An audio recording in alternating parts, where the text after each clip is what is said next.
A man reached out to open the fridge, but suddenly saw an assassin lunging at him. He immediately realized that his cover had been blown and started wildly throwing cans at the assassin. When the attacker got close, he kicked him hard to the ground.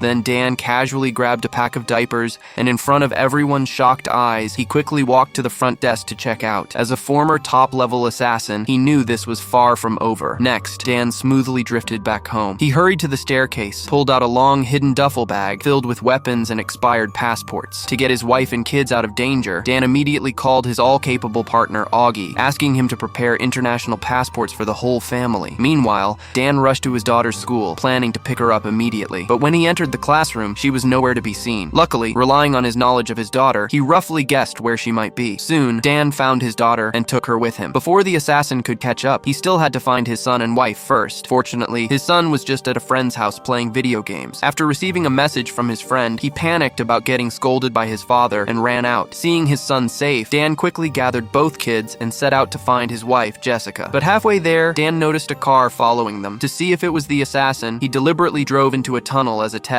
Luckily, the car didn't follow. Dan exhaled in relief and successfully reunited with his wife, telling the kids they were going on a trip. He didn't explain much to his wife, just urged her to quickly get into the car, but it was already too late. The assassin had anticipated his move, laying an ambush to take them all out at once. Just then, a bus happened to pass by, and Dan vanished behind its shadow. When the assassin reached the garage, Dan immediately started the car and drove down another route, but they hadn't gone far when the assassin caught up from behind, trying to force Dan's car to stop. In a critical moment, Dan made a sharp drift at a fork and drove down a narrow alley. He suddenly realized that these enemies always knew his exact location. They must have installed a tracker on his car. To shake off the tail completely, Dan drove to his workplace's garage and closed the door the moment he entered. He pretended to inspect a car, quickly lifted the chassis, and found the tracker in a matter of seconds. To avoid suspicion, Dan secretly moved the tracker to a boastful colleague's car. The colleague gave him a knowing look, then slammed the gas and sped onto the highway, successfully drawing the assassin away. After losing the threat, Dan drove his family straight to Las Vegas. What he didn't know was that the head of the assassin organization, McCaffrey, had already arrived at his former home. Seeing Dan's family happy together, McCaffrey flew into a rage and immediately issued a kill order. Meanwhile, after a long, grueling journey, Dan and his family finally reached Las Vegas. To ease their exhaustion, he booked a presidential suite and even arranged a romantic candlelit dinner. But unexpectedly, when they returned to the room, full and satisfied, a red dot had already locked onto Dan's forehead.